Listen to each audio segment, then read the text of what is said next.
Welcome, everyone. I am Brian Portnoy. I'm the founder of Shaping Wealth, and this is our monthly conversation that we call Chopping Wealth. It's part of our Outsourced Chief Behavioral Officer platform, OCBO. And every month we chop it up with an industry luminary, someone that helps us all make sense of the human experience of money. And I am honored this month to have Carolyn McClanahan, somebody who I've known for, I guess, a number of years now. I've admired from afar, I've admired up close, seen you around the conference circuit, on Twitter. I guess, do we have to call it X? I don't want to. I know, please. Yeah, exactly. But honored to have you here. So Carolyn, welcome. No, thank you for having me. I adore your work, so it's good to share a little time with you. Yeah, no, I'm glad to have you here. So I don't normally run these conversations in the conventional way where we kind of start at the beginning. I really do go every which way, but yours is such a fascinating and quite different background to kind of who ends up in the financial advice space. So if you wouldn't mind, like give us a rendition of your life story and where you're from, where'd you grow up, what were the early part of your career, and kind of the path toward helping people achieve both financial and physical well-being. Well, gosh, it started at a young age. I was a math nerd, and my nickname in high school was the human calculator. And so I went to college, and my goal, I was going to be an actuary. My dad wanted me to be an accountant, but that did not sound sexy. And being an actuary sounded so sexy. And then I got into all the math and the higher math, and I realized, gosh, it's not really higher math I love, it's numbers I love. But I also, my side gig I was a athletic trainer in high school and in college. And my best friend in college was going to be a physical therapist. And I thought, that seems really fun. And I really liked my biology class more than the math class. So I changed my major. I was going to be a physical therapist. Then I worked for a physical therapist one summer, and I realized all they do is what the doctors tell them to do, and doctors don't know crap about physical therapy. So I thought, if I have to work that hard to get in physical therapy school, I want to be the boss. And I didn't care about bossing people. I just didn't want to be bossed. So I went to med school, and this is a long story, we won't go into that, but I ended up in pathology residency. And I did 2 years of pathology residency. My undergrad, I did a lot of it was microbiology. I did virology, immunology, and my research ended up being in that area, and the pathologists were cool, and so I went to pathology. And then after a couple of years, I realized that wasn't for me. I liked people, and you don't deal with a lot of people. And pathologists are cool, but the patients are dead. So, or you just get pieces of them. So that wasn't for me. And so I switched to primary care, family medicine, and finished my residency in family medicine. But where I trained, you did ER track or primary care track, and I ended up mostly in emergency room. So practiced both, was recruited down here on faculty at University of Florida in the family medicine department, but still did ER, ended up realizing academia was not for me, and went into private practice in emergency medicine. All along, I still love numbers, and did my own investing as a resident. I had an IRA and tried to learn everything, and thought I was brilliant, thought I could beat the market. My husband inherited some money from his parents, unfortunately dying too young. We invested that in the mid-90s, and that made a nice pot of money. We thought, again, we were brilliant, but we actually were just lucky. And so around 2000, he was an aerospace engineer and did not like it. And he had already quit when he was taking care of his parents, but he was deciding, do I go back to work? And, now we had this nice pot of money, not enough. We were in our early 30s at that point, not enough for him not to do anything, but he wanted to be a track coach and photographer. And I'm like, I am not going to support you. So we need to make sure your pot of money is enough for you to hold up your end of the bargain of what I, married into. So we tried to find a financial planner. This was in 2000. And everybody we interviewed, all they were interested in was like taking over our portfolio and not really doing real financial planning, helping us figure out, can my husband live on the money that we created from that his inheritance? And they just, they were selling products or charging really high fees to put you in the high fee products. And thank goodness I was smart enough to know that wasn't it. So I went back to school for fun. Beautiful thing about emergency medicine is you do shifts, so you can do that. And I just fell in love with financial planning. And I said, gosh, do I really do this? And my plan at the beginning was to take care of my ER buddies and still practice medicine. But then once I jumped in, I'm like, this opened my firm in 2004. I had somebody say to me, nobody's going to take you seriously unless you go full bore. And it was at that time, so this title talks about the culture of medicine. I found I was not a partner in the practice. I was one of only one. There was 2 women in the practice, 24 physicians in this ER group. And I found out I was, through a friend of mine who just made partner, that I was the most productive physician and being paid the least. And my boss told me that women should be home having babies. And so I'm like, this medicine thing sucks. But Your boss said that out loud to you, or yeah, this is back before Twitter, honey. I would have been on all over Twitter. Now you see young physicians doing that now, thank goodness. Hopefully the tide is changing, but it was just a horrible culture. I loved patient care, loved patients. But for me, it just, the whole culture of medicine was not fun. And I decided to make the leap. And I left medicine for money in 2005, continued to volunteer just up until last year at a homeless shelter, and a clinic for the working uninsured.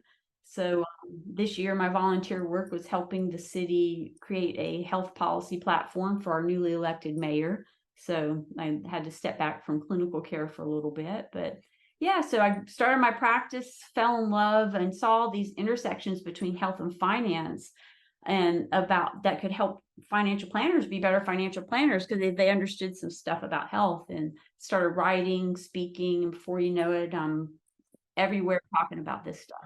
I want to dig into one pivotal moment there, but I also want to remind everybody that Chopping Wealth is live. And the Q&A is open, the chat box is open, so please chime in any questions, and we'll field what we can. So please let us know what's on your mind. So I'm curious, what was it about emergency medicine that so deeply appealed to you? You said you pivoted from pathology to family medicine and then emergency medicine, but it sounds like the ER track took hold and you joined a practice there. Bigger picture, what was it about that type of work, that type of culture, that really jazzed you? Well, I really love the energy and being able to fix because it's quick problems. So you're fixing things and hopefully helping people through a really hard time. And I love not having to be on call all the time. So you do shift work. That was nice to me, to be able to have that separation of, I do 12-hour shifts 4 days in a row, then I'm off 3 days. So that was a much more manageable schedule than working clinics all day and then still having call every 3rd or 4th night.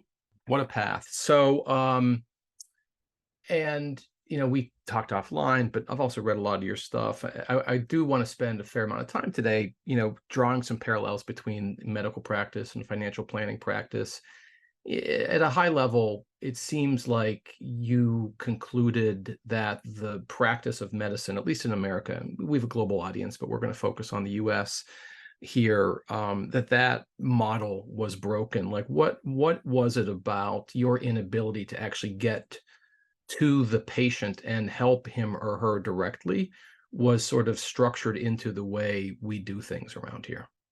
Oh goodness. Well, I mean, this all started. My side hobby is health policy. I worked in, I wrote a health policy paper back in 2012 on primary care for all as a public service that was noticed by members of Congress, started working with members of Congress as more as a volunteer, not as a paid consultant or anything, on health policy. And so I've been very involved in health policy for a long time. And the problem started 50 years ago when we started marginalizing primary care. And so specialists basically run the show. And what happened it started actually happening in the 90s when I was in primary care, at late 90s, early 2000s, of basically primary care doctors quit going to the hospital, and then they got what's called hospitalists that take care of patients in the hospital. So the primary care doctor used to be a patient advocate, and now they're not. They're just they're the gatekeeper, or people. It's really been lost that the patients no longer have advocates within the healthcare system. So they really need to learn how to be their own advocates. So that's one big driver. The other big driver is the whole fee-for-service system. Doctors get paid more and hospitals get paid more to do more. So everybody does. We take way too many pills. We get way too much health care that's unnecessary. People are just pushed towards high dollar care, and all of these organizations have learned to game the system to get the most money possible out of it. And when you have a third party payer and nobody is responsible for controlling costs, it's made costs run them up. And then the third insult is that we have our crazy billing system and our crazy healthcare system. So I guess that's a third and fourth insult. The health record system. So we went to electronic medical records. That started happening in the early 2000s. When I was at University of Florida, I was part of the informatics department to help develop electronic medical records. And we saw such huge possibility for great clinical care through electronic medical records. But what ended up happening is the companies that built electronic medical records geared them towards optimal billing, not towards optimal patient care. And so it's made practice horrible. It's made doctors not like their job. It's hard to have good medical record, and written records weren't great either, but definitely they're better than what we have in electronic medical records now. So I wish we could just dump the whole electronic medical record system and create one nationalized electronic medical record. And then the same with the billing system. It's like, every country does something different, but what they all have that we don't have, all the industrialized nations, is simplicity, and that they have like a single billing system. And I'm not saying single payer, because not all of them are, but because we have so many billing systems and way we do things, our overhead is 25 to 30% of healthcare costs. And in other countries, it's 5 to 15%. If we could bring overhead down to what other countries have through single billing and one nationalized electronic medical record, we would save enough money to provide primary care to everybody as a public service. So, yep. So I've given you 4 reasons why the healthcare system's broken. I used to work very hard to try to fix it, and basically I realized I was beating my head against a wall. So I've taken a hiatus from that. Okay. It's a noble battle. And it interweaves, however, at the end of the day, everything I've observed about you and felt your passion for, it's just helping people achieve a good life, physical well-being, financial well-being. You wrote an article you used to blog actively for Forbes, and you wrote a really good piece in 2016 as I was sort of preparing for our talk today about how to become an empowered patient. And it was on the medical side of things, and we're sort of going to pivot now to all things financial planning. But as I read that piece about becoming an empowered patient, what jumped off the page was that you could basically do a search and replace with the argument that you made there. You get rid of patient and replace with financial advice client, or just client, in terms of how they are empowered, how they are informed. And even though it was 2016, 7 years ago, my sense is that your thinking roughly remains the same in terms of the types of advice that we can be providing. So number one, I'd encourage people to Google that 2016 piece. called Becoming an Empowered Patient. But like fast forward to now to 2023, what does it mean to become an empowered client in the context of financial advice? Well, one thing, and Atul Gawande wrote the book Being Mortal, and I opened my eyes to how there's three types of doctors, and same with three types of financial planners. There's the paternal type of financial planner that says, "Oh, honey, do this, you'll be okay. I'll take care of you." And that's not good, because you're putting your trust in somebody who probably does not deserve your trust in this industry. Not everybody is a fiduciary for their clients. And then the second is informational. What they basically say is, here's all your choices, choose. And the problem with that is, how do you know? I mean, medicine is very, there's so much to it. And same with finance. I mean, all the different products and things you can do. It's not your job to know all those deep details to be able to pick this ton of information. And so that's not good either. And to me, most advisors now are informational, as are most doctors. They're not. What the best type of doctor and financial planner is collaborative. That's where you're really understanding a patient's goals, and you're helping them, and their values are important, and you're helping them pick what's important, what works for them based on their goals and values. Perfect example, Michelle Singletary, who I adore, who writes for the Washington Post. She and I have done a lot of work together, and she paid off her mortgage before her husband retired, 2.75%. Everybody said, and she wrote an article about it, and she got some nasty grams back. It's like, you could have made more money in the stock market and all that, but there's so much to that decision, and you have to weigh what your goals and values are. And she said it was a huge relief of her husband retiring to not have to pay that mortgage anymore. And, and that was the right choice for her. So, and her financial planner told her, "Oh, you're crazy to pay off your mortgage. You should invest that money. You can make more in the stock market." Well, maybe you won't. And it's nice to have, to me, a mortgage being paid off is a safety net. So I doubt everyone here knows that you and I were involved in a book project together 3 years ago called How I Invest My Money, and you made an amazing contribution to that. And I wrote a chapter and was also the editor of the project with Josh Brown. And I paid off my mortgage early. A few other contributors paid off their mortgages early, and I spent some time in my chapter explaining why. But yeah, I got clapped back from complete strangers telling me I was a moron, and whatever. I didn't care, but it was really interesting to see how invested people were in my personal financial decisions, having no sense of who I am and my values, my other financial obligations. It's not like I put my balance sheet in the chapter. So your story about Michelle, who is an amazing writer, really resonates. So say more about the collaborative framework, including the fact that there are times when the advisor does know more, and the advisor has deep expertise on markets or investment or insurance products or estate planning or different dimensions to the planning process. There's got to be a little bit of paternalism in there, isn't there? Or is it no? It should not be paternalism, no. And the way it is, first off, and so a class I taught at University of Florida was bedside manner. And the most important thing is always hear the patient's story first. When you walk into the room, you're there to learn more about them. So, we start all our meetings off, and I want to bring up a point.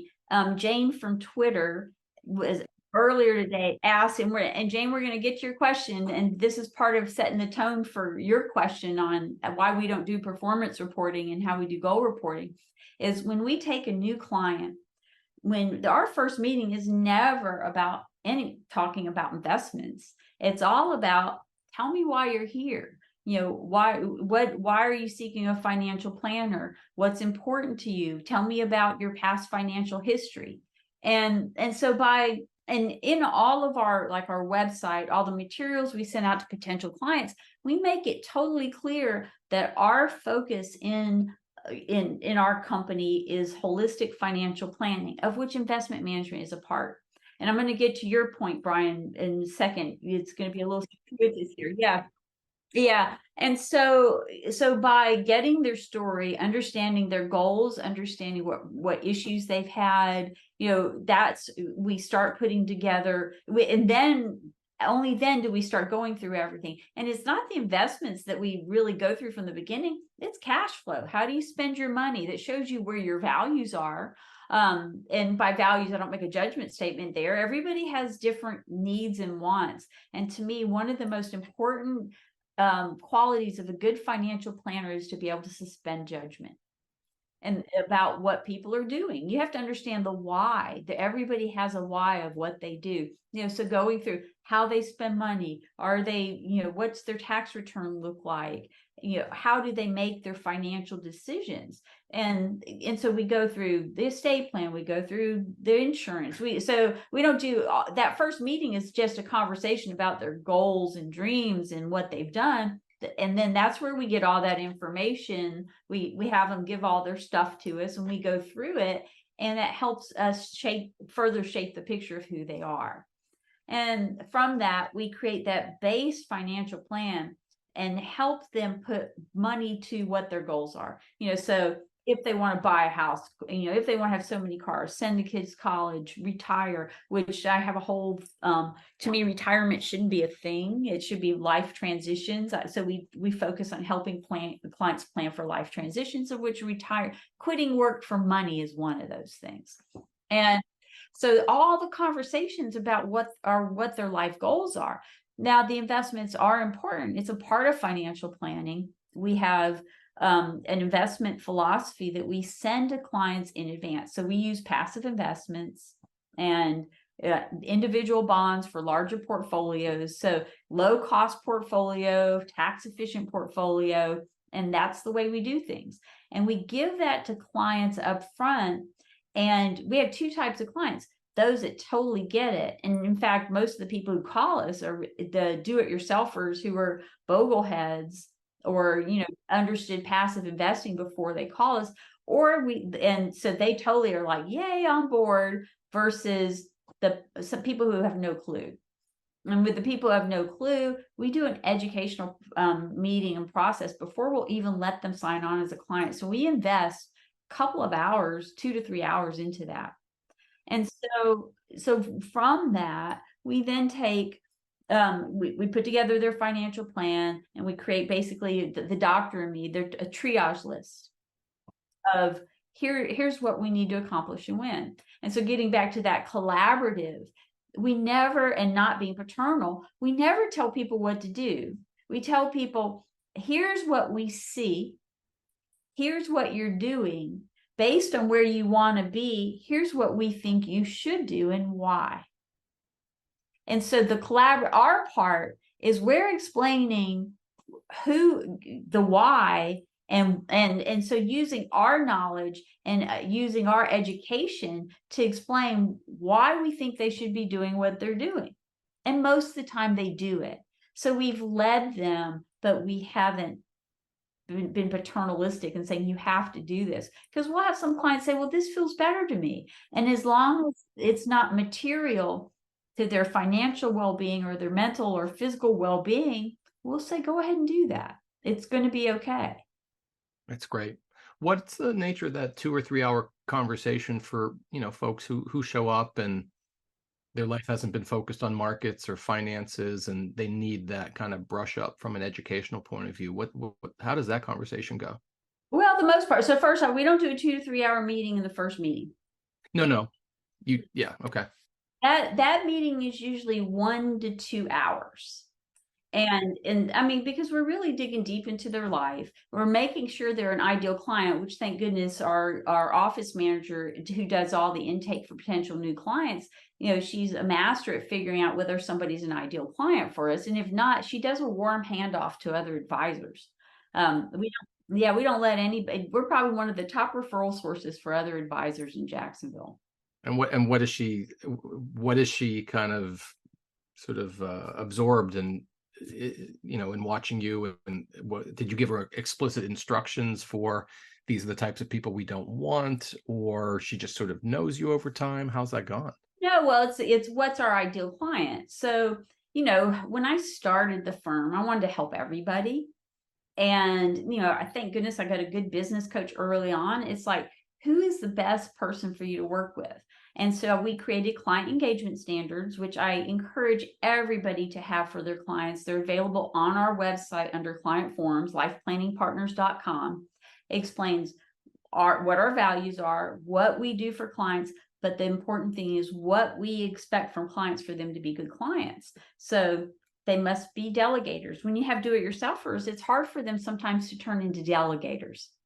But our sweet spot are those people hitting their 50s and 60s, knowing they're getting older and that they're not going to be able to do it themselves well forever, or they have a spouse who can't do it. And so they hire us as the person who's going to take over things, since they can't, for the day they can't do it themselves, but they have to be willing to delegate while they're still able to do it. So that's one thing, of delegator. And then they have to, now our minimum fee, when I started, it was nothing, we didn't have a minimum then, I had just people just busting the door down. So I went to 2,500 to 5,000. Now our minimum fee is 10,000. We still turn away 2 to 3 clients a week.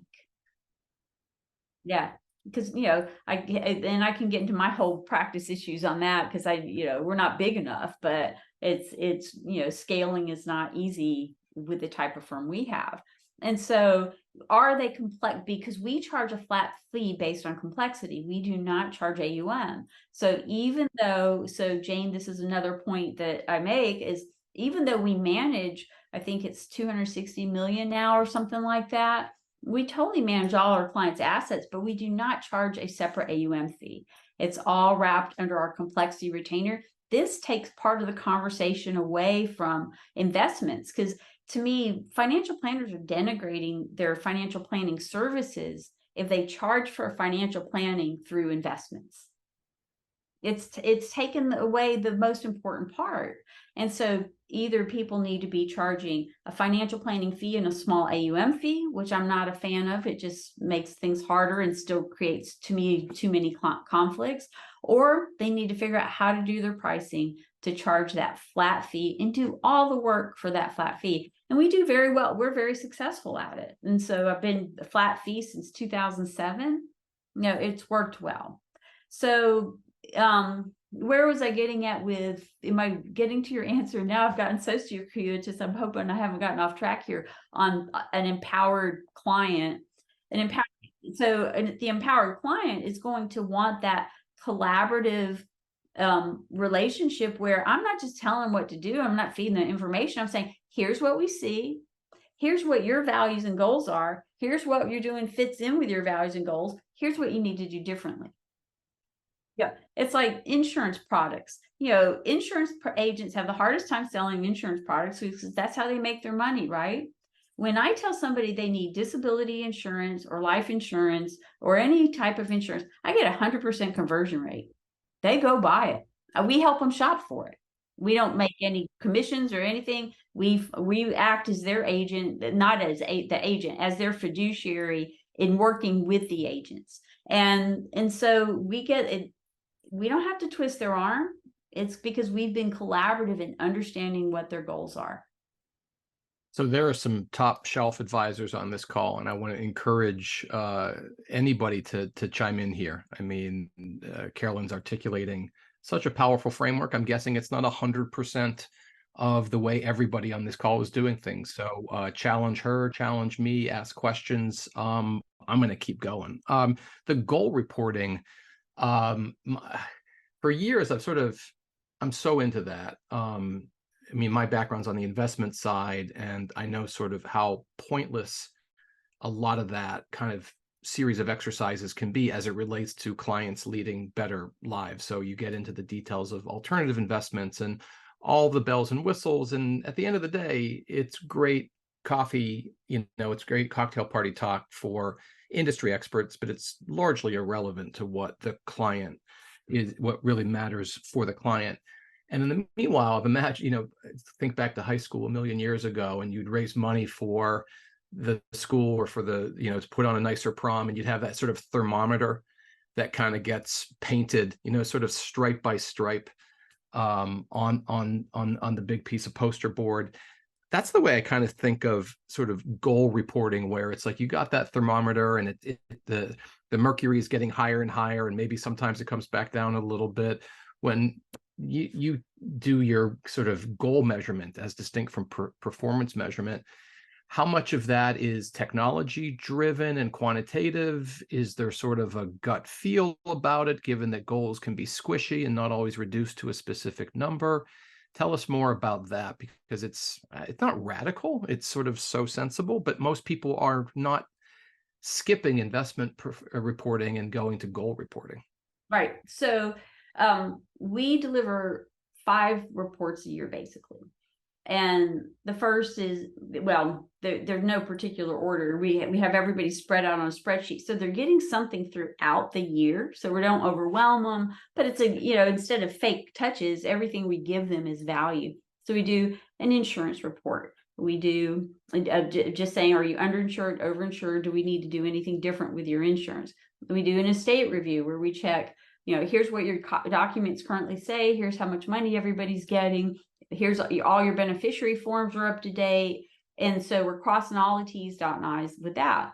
Then we do a tax planning.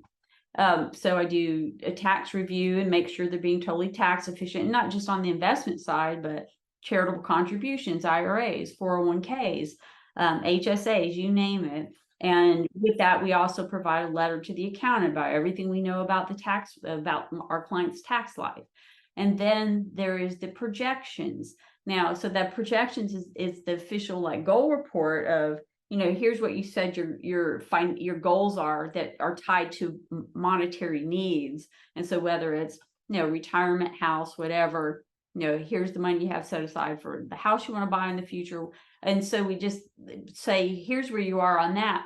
Projections, I love and hate projections because the problem is you cannot predict the future. I'm a big, I love the science, complexity science, and there's so many unknowns out there that our number one thing we do for clients is we're making sure that they are having the best life in the present while creating resiliency for the future. So we spend actually more time talking about, present goals of, do you want to travel more? Do you want to work less? Do you hate your job? We help people with a lot of career changes.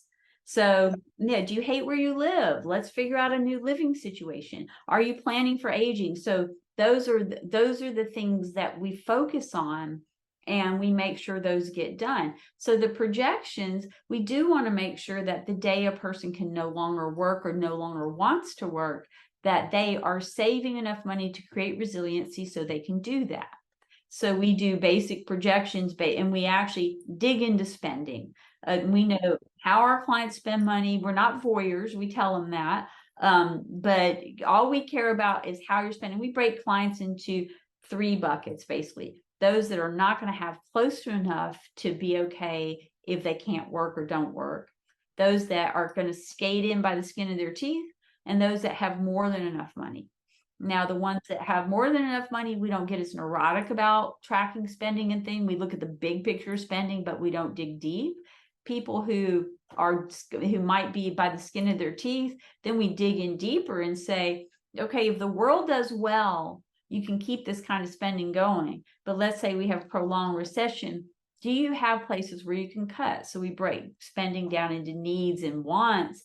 And we start, to me, perfect practice creates permanence.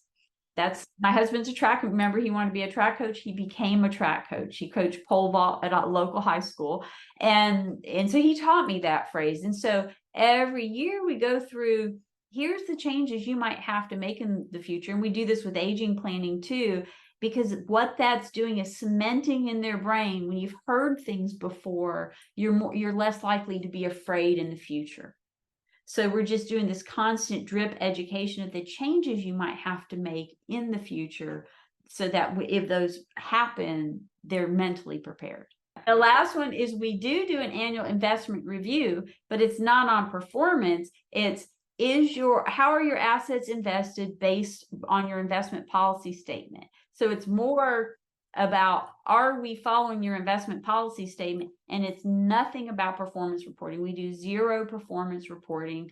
We save $50,000 a year in software on that. No, and it was useless. And so clients haven't missed it one iota. They understand passive investments.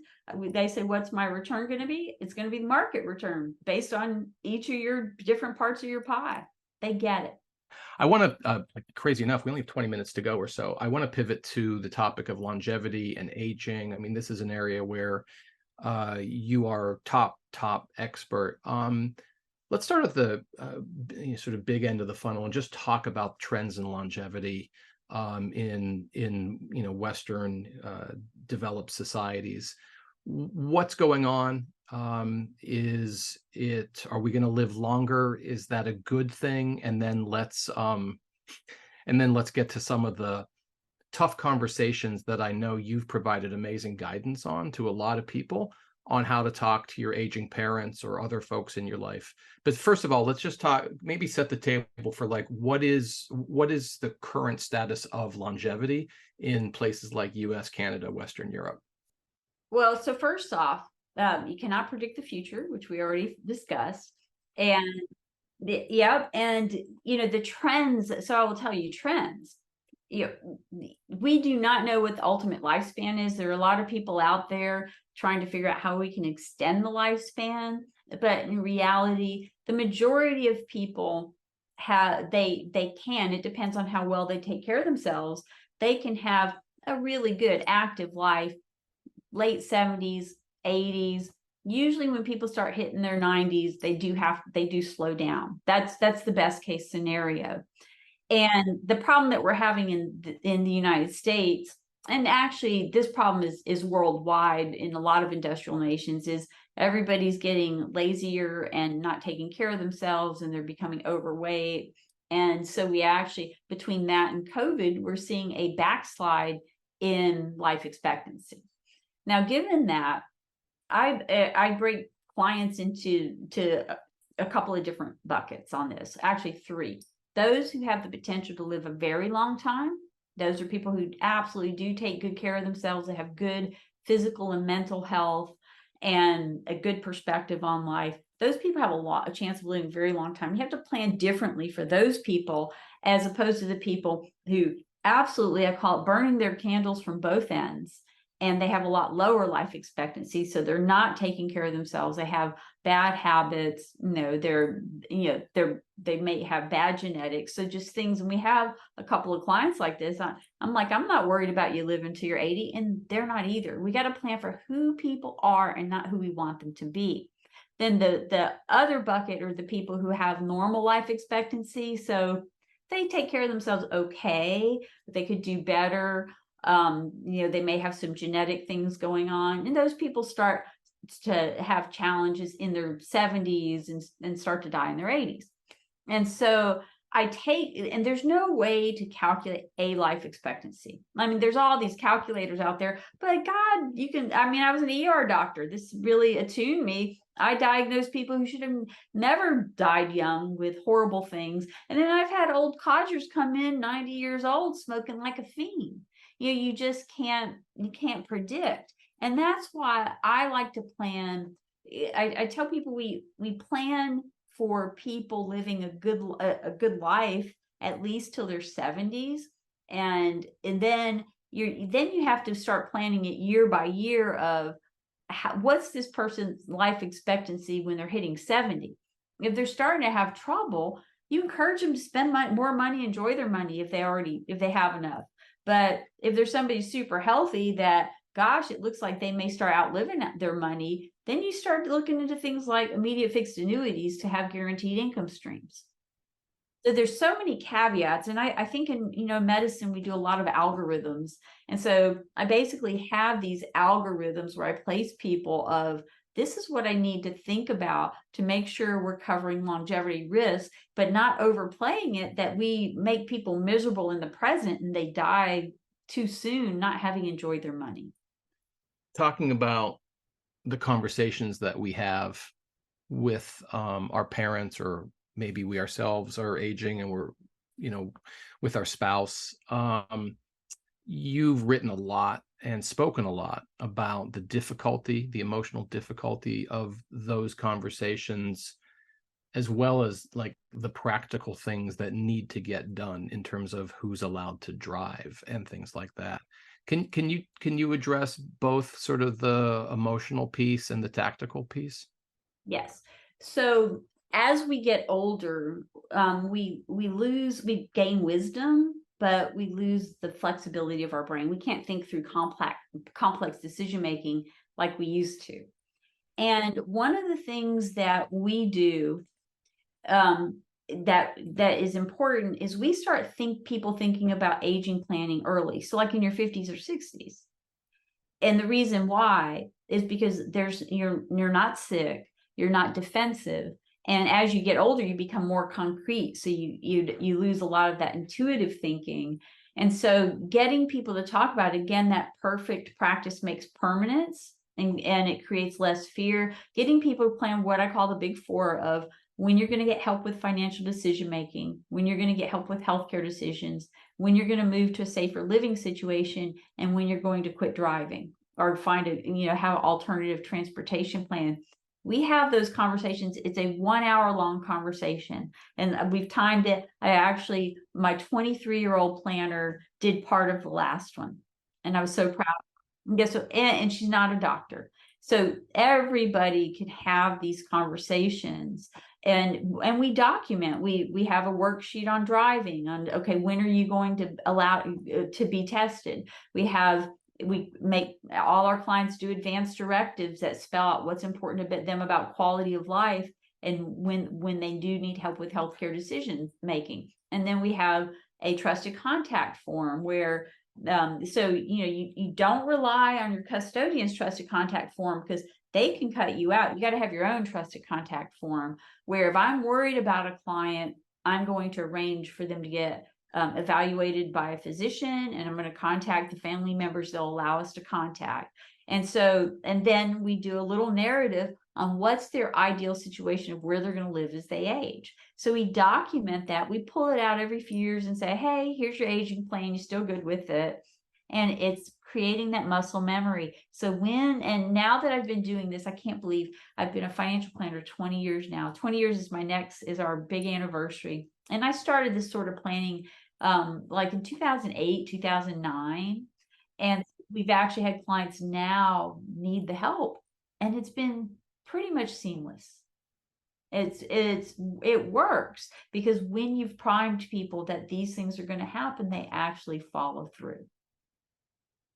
It's funny, when you actually plan for things, you can't predict the future, but you can accommodate a whole variety of future outcomes. And if the plan is a good, robust plan, it accounts for, the unexpected, different outcomes, just contingencies. So this makes all the sense in the world. I don't think what you're doing is kind of common practice among all advisors. Is there something about who you are, your kind of iconoclastic mindset and career, that has led you to this place as a holistic financial life planner?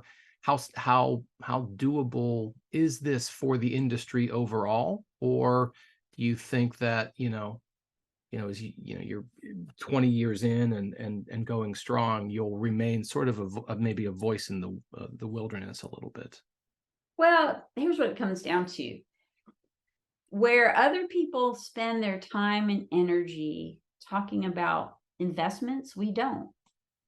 So we have a dedicated investment manager. He's actually the loneliest guy in the building. I mean, all the clients love him. They talk to him. We actually just hired, he's going to retire in a couple of years, and we just hired his I don't want to call him replacement, but his protege.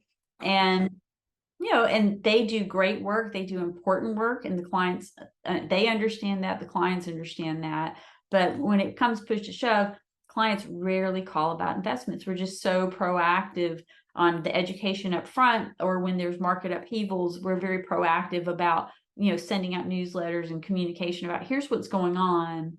And here's why we do your great plan and to have your investment policy for times like these. We don't get any calls about investments. We'll get, one or two calls here and there, but for the most part, that's not where we spend our energy and time. So our energy and time is spent on the financial planning. We're not working any harder than anybody else. We just have a different focus. And because we do such a good job of managing client expectations around investments, that's it's doable by anybody. The problem with the industry is they have been so focused on, the financial porn of trying, just like feeding people stuff that doesn't matter. And when it comes down to it, smart clients realize this doesn't matter. What Carolyn and Life Planning Partners is doing is what matters. That's why we had a year-long waiting list. We actually quit taking new clients in 2019. And now we'll take an occasional new client, but that's why we're turning, even though we have on our website, we're not taking new clients, we still get people calling us. Is it your general sense, probably a leading question, that this is what clients actually want a lot of the time, but the industry is just not providing it to them? Yep. They want to know, are they going to be okay? They want to know, are they doing the right things for themselves? And, and they want somebody, and especially in this age of AI and all this information overload, they want somebody to help them navigate all that. And so we do all that heavy lifting for our clients, and our income and revenue and profits are just as good as the rest of the industry.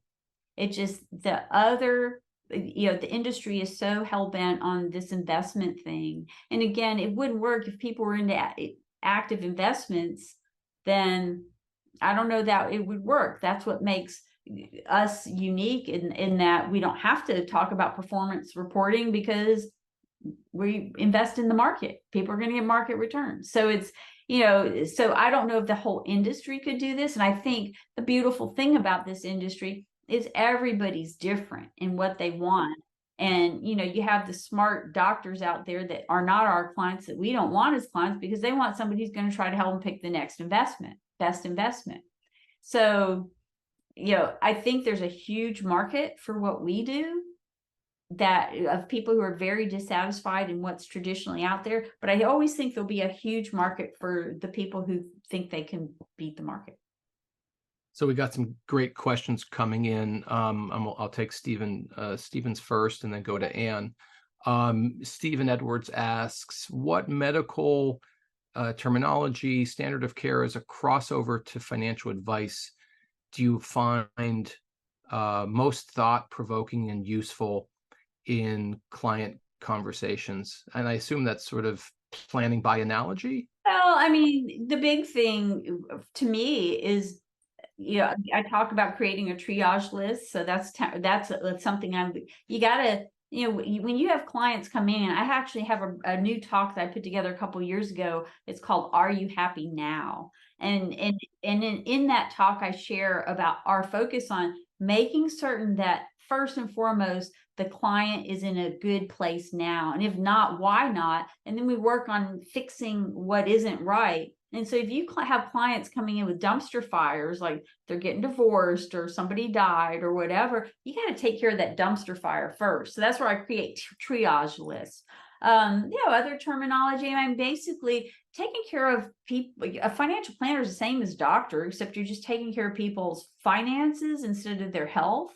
And what ends up, you still, in medicine, you're supposed to do a history and then look at the data. So, history, physical, and then you make an assessment. So your diagnosis, then you create a plan. We do the exact same thing in financial planning. So hope that helps. Hey, and I saw that one question from Jane. Do I recommend Being Mortal? No, but there's a great book I recommend. I love Being Mortal, but it's not practical. This book, The Art of Dying Well, is a great, and it should actually be titled The Art of Aging Well and Dying Well. It's a great practical book on how to of the different phases of aging. So early aging, when you become frail, if you get a chronic illness, end of life, by Katie Butler. Fantastic book. that I have a big stack back there we give to clients, along with Psychology of Money. Everybody loves this one. Morgan's my best friend for writing that. I assume you're giving out the Geometry of Wealth to everyone as well. It's on there. I need to give it. You're right. I do need to give that one out more. So, okay, more questions. Yeah. So Anne, and so she shot this to just you and me, so not everyone can see it. So I'm going to read this out. Are there trusted, and this is really important, are there trusted people who can be hired for childless seniors who age, potentially having dementia, and realize they will need daily living manager? Basically, if you're growing older, you're facing the normal challenges of aging, but you don't have children, who would be the obvious first call for help. What are the resources that you might point to in that type of scenario? Yeah, every state's different. So California, they actually have professional fiduciaries you can hire, but in Florida we do not, and so you have to it's a process.